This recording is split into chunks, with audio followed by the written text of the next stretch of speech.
মেয়ের বায়না পাটিসাপটা করে দিতেই হবে, সেই জন্য আজকে সন্ধেবেলা পাটিসাপটা তৈরি করেছি।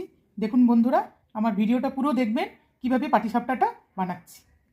এক এক করে উপকরণগুলো মিশিয়ে নেব। ময়দার উপরে চাল গুঁড়ো দিয়ে দিলাম, সুজি দিয়ে দিলাম,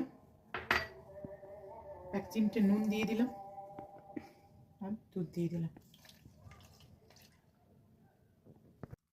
একসঙ্গে উপকরণগুলো মিশিয়ে নেব।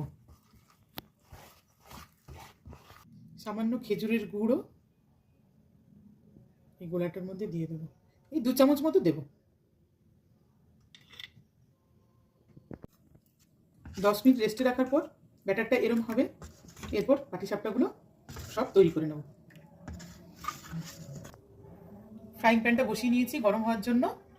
এরপর একটু তেল ব্রাশ করে নেব।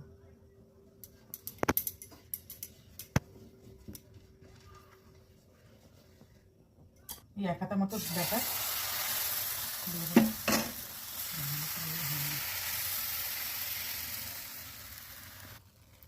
ক্ষীরের পুরটা এরপর এরমভাবে লম্বা করে, ক্ষীরের পুরটা লম্বা করে এভাবে দিয়ে দেবো।